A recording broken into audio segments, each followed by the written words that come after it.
हर महादेव, जय भोलेनाथ। नमस्कार दोस्तों, आप सभी का स्वागत है धर्म ज्ञान के मार्ग में। आज हम बात करेंगे उत्पन्ना एकादशी 2023 में कब है। 8 या 9 दिसंबर। पूजा और पारण का शुभ मुहूर्त, संपूर्ण जानकारी। एकादशी पर इस विधि से करें पूजा, मिलेगा 1000 गुना फल। एकादशी व्रत की संपूर्ण जानकारी इस वीडियो में मैं आप लोगों को देने वाली हूँ। वीडियो को अंत तक जरूर देखिएगा। दोस्तों, प्रत्येक माह में 2 एकादशी तिथि पड़ती है, जिसे अलग अलग नामों से जानी जाती है। इन एकादशी व्रत का महत्व भी अलग अलग होता है, लेकिन एकादशी का व्रत और पूजन भगवान विष्णु को समर्पित होता है।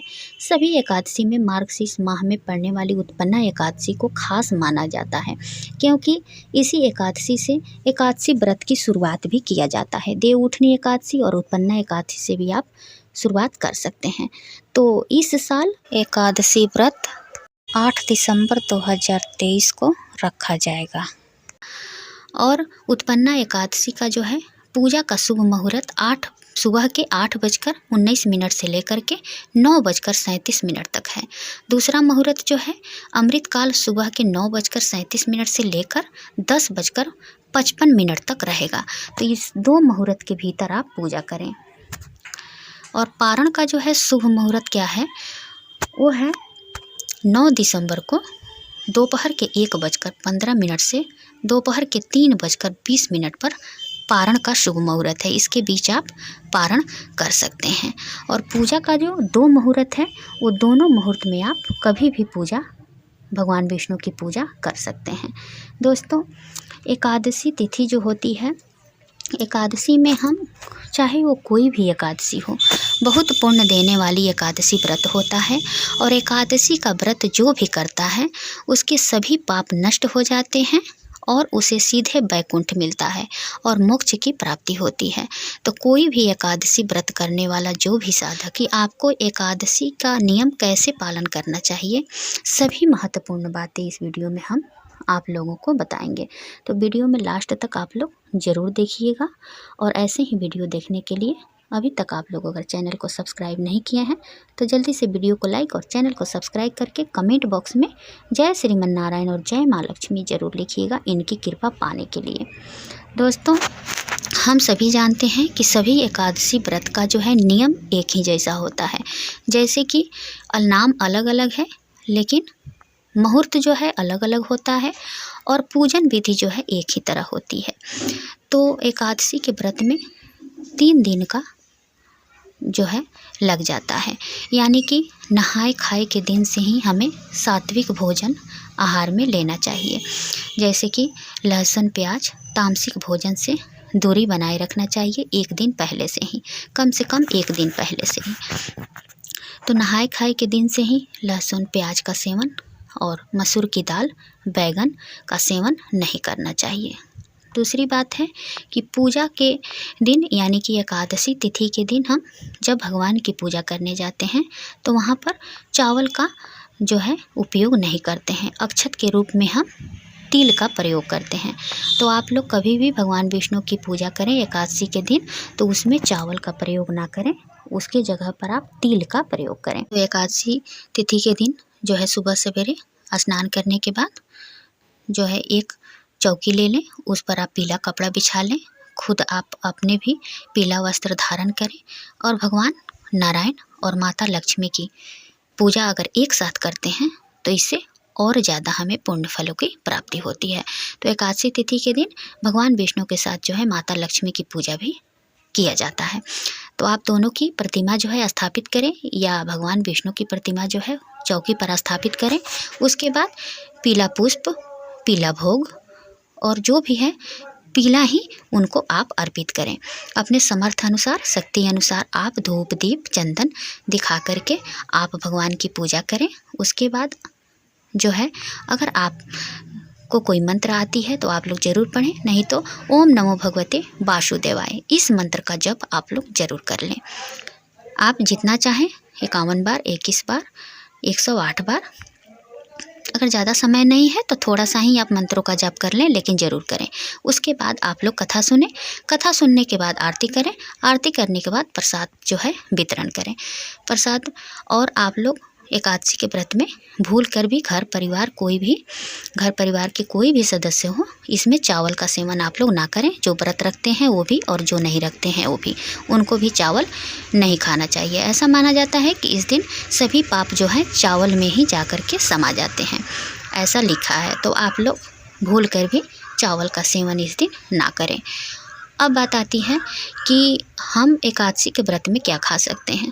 तो देखिए, एकादशी के व्रत में कभी भी हमें फलाहार पर ही रहना चाहिए। फल आप कोई भी ले सकते हैं, दूध ले सकते हैं, चाय पी सकते हैं, लेकिन आपको साबूदाना वगैरह या सेंधा नमक का इस्तेमाल नहीं करना चाहिए।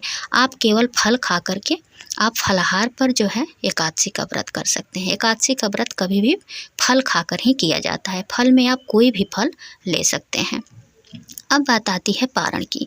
दोस्तों, पारण के समय जो है हमें कभी भी मुहूर्त में ही पारण करना चाहिए और सुबह सवेरे जो है स्नान करें। स्नान करने के बाद सूर्य देवता को अर्घ्य दें पारण के दिन, और विधिवत जिस प्रकार से अपने शक्ति समर्थ अनुसार, जैसे हम एकादशी के दिन पूजा करते हैं, फिर उसी प्रकार से भगवान विष्णु की पूजा कर लें। पूजा करने के बाद कुछ दान दक्षिणा जरूर निकाल लें। अगर आपके अगल बगल में कोई ब्राह्मण है तो उनको बुलाकर भोजन जरूर करा लें, उसके बाद आप भोजन ग्रहण करें।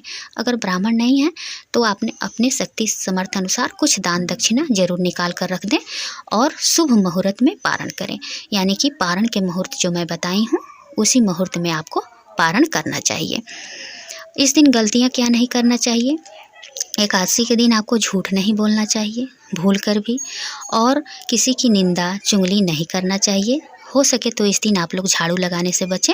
इसमें छोटे छोटे जीव जो हैं मर जाते हैं, इससे हमारा व्रत जो है खंडित हो जाता है और हमें पाप का भागीदार बनना पड़ता है। तो इस दिन आप लोग झाड़ू लगाने से बचें और किसी की बुराई चुगली करने से बचें, और अपने बोली पर यानी कि कोई भी कटु शब्द अपशब्द बातें अपने मुख से ना निकालें, जिससे कि आपकी बोली हुई बात किसी को जा कर के लग जाए। ऐसा भूल कर भी इस दिन गुस्सा भी नहीं किया जाता है। अगर आप एकादशी व्रत का 1000 गुना फल पाना चाहते हैं तो रात्रि का जागरण जरूर करें। रात्रि जागरण करके और भगवान विष्णु का जो है भजन कीर्तन आप लोग जरूर करें। अगर कोई मंत्र आती है तो बैठकर जपते रहें पूरी रात। अगर नहीं आती है तो भगवान का नाम लेते रहें। भगवान श्री कृष्ण का नाम ले सकते हैं, भगवान श्री राम का नाम ले सकते हैं, या भगवान श्रीमन नारायण का नाम आप ले सकते हैं। इन तीनों में कोई एक का नाम आप ले सकते हैं। ये तीनों आदमी एक ही हैं। आप किसी भी एक रूप की पूजा आप कर सकते हैं। तो आप लोग हो सके तो रात्रि जागरण जरूर करें। अगर 1000 गुना फल पाना चाहते हैं, ज़्यादा पूर्ण फल पाना चाहते हैं, तो आप लोग रात्रि जागरण करें और पूरे दिन और पूरी रात भगवान का नाम लेते रहें। आप अपने काम करते रहें और नाम जपते रहें। ऐसा करने से हमें एकादशी का पूर्ण फल प्राप्त होता है।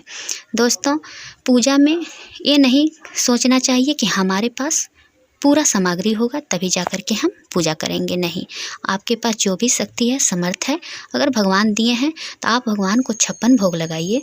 अगर आपके पास समर्थ नहीं है तो आप थोड़ी सी सामग्री में भी भगवान को प्रसन्न कर सकते हैं। और आप लोग एक बात का ध्यान रखिएगा कि एकादशी के दिन भूल कर भी तुलसी का पत्ता आप लोग ना तोड़िएगा। द्वादशी के दिन भी आपको तुलसी का पत्ता नहीं तोड़ना है। और भगवान विष्णु को जब भी भोग लगाएंगे एकादशी के दिन, तो बिना तुलसी के पत्ता को आपको भोग भी नहीं लगाना चाहिए। इसलिए कि बिना तुलसी के पत्ता के भगवान विष्णु जो है भोग स्वीकार नहीं करते हैं। तो इस दिन तुलसी का पत्ता नहीं तोड़ा जाता है। 1 दिन 2 दिन पहले ही आप लोग तोड़ कर रख लें। तुलसी का पत्ता बासी नहीं मानी जाती है। आप लोग गंगा जल से शुद्ध करके, आप नीचे गिरी हुई तुलसी का पत्ता भी मिल जाता है आपको, तो उसे भी उठाकर आप गंगा जल से धो करके या शुद्ध जल से धो करके आप भगवान को समर्पित कर सकते हैं। अगर आप और भी ज़्यादा फल पाना चाहते हैं, जितना इस दिन तुलसी का पत्ता जो है भगवान को अर्पित करते हैं, उतना ही भगवान जो नारायण जो है प्रसन्न होते हैं। तो इस दिन आप तुलसी की माला, तुलसी की पत्तियों की माला बनाकर भगवान को पहना सकते हैं। इस दिन जितना हो सके आप 108 तुलसी का पत्ता आप ले लीजिए।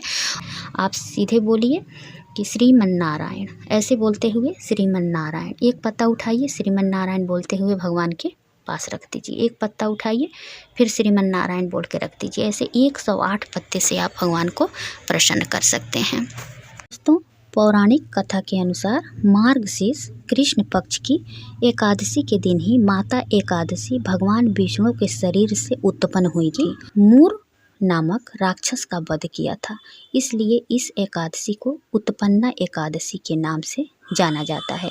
इस एकादशी व्रत को करने से व्यक्ति को मोक्ष और संतान और आयुर्वेद की प्राप्ति होती है। दोस्तों, उम्मीद करती हूँ कि यह वीडियो आपको पसंद आएगी। अगर वीडियो पसंद आए तो वीडियो को लाइक और चैनल को सब्सक्राइब करके कमेंट बॉक्स में जय श्रीमन्नारायण और जय महालक्ष्मी जरूर लिखिएगा। इनकी कृपा पाने के लिए सदा इनकी कृपा आप लोगों पर भी बनी रहे, मैं भी यही दुआ करूँगी। फिर मिलती हूँ एक नए वीडियो के साथ, तब तक के लिए बाय, धन्यवाद।